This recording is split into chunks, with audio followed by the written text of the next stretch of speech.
Have you ever replayed a conversation in your mind long after it ended?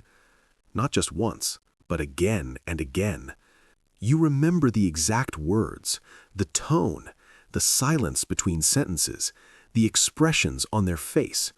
Most people forget conversations within minutes, but you don't. And psychology says this is not a weakness. It's a sign of something rare. Today, you'll discover the 5 uncommon traits behind why your mind works this way and why it's not something you need to fix. 1. Heightened social awareness. When you talk to someone, your brain doesn't just hear words, it reads everything. Tone, body language, micro-expressions, hidden emotions. While others listen casually, your mind processes multiple layers at the same time. And when the conversation ends, your brain keeps working, not because you're obsessed, but because your analysis isn't finished yet. People with this trait can sense when something feels off, even when everything seems normal on the surface. You notice what others overlook. That's not paranoia, that's perception, and only a small percentage of people naturally operate at this level. 2. Deep emotional processing. Some people feel emotions briefly and move on. You don't. When something affects you, your mind returns to it, not to suffer, but to understand. You replay conversations because your brain is trying to decode emotional meaning. Why did that comment hurt? Why did their tone change? What did they really feel? This depth allows you to experience empathy, connection, and emotional intelligence more intensely than most people. Yes, it can feel heavy, but it also means you experience life on a deeper emotional frequency. That depth is rare. 3. Pattern recognition. When you replay conversations, you're not stuck in the past, you're predicting the future. Your mind searches for patterns. Are they distancing themselves? Did their behavior change? Is something about to shift? Your brain connects dots that others never notice.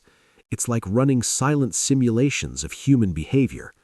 This ability often develops in people who learned early that understanding people was important for safety, connection, or survival.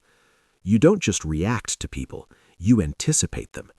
That's not overthinking. That's strategic thinking. 4. High self-awareness. When you replay conversations, you don't only analyze others, you analyze yourself. Did I say the right thing? Did I sound rude? Could I have expressed it better? Most people never reflect this deeply, but you do. This is called meta-awareness, the ability to observe your own thoughts and behavior. It's the foundation of growth, emotional intelligence, and maturity. Sometimes this turns into self-criticism, but at its core, it means you care about how you impact others. That's not weakness, that's consciousness. 5. Protective mindset.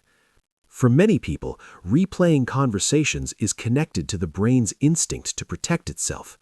Your mind scans interactions for possible rejection, conflict, or misunderstanding, not because you're broken, but because your brain learned that awareness equals safety. If you once felt misunderstood, judged, or emotionally unsafe, your mind adapted. It learns to analyze interactions carefully. This is not a flaw. It's a survival skill that became part of your personality. And with awareness, you can learn when to analyze and when to relax. Your mind isn't stuck, it's detailed. So, if you replay conversations in your head, understand this. You're not broken. You're not too sensitive. You're not overthinking. You're perceptive, emotionally deep, pattern-driven, self-aware, protective, and mentally sharp. These traits didn't appear randomly. They formed because your mind learned to understand people at a deeper level. The goal is not to silence your mind. The goal is to understand it. Sometimes analyzing helps you grow. Sometimes letting go helps you heal. And knowing the difference is your real power. So, the next time you catch yourself replaying a conversation, don't judge your mind. Ask it, are you protecting me, understanding people, or simply thinking deeply? because deep thinking is not a flaw, it's a rare gift. Which of these 6 traits did you relate to the most? Comment below. And if this video made you feel understood, subscribe for more psychology and human mind content. Because you're not alone in thinking this way. You're rare.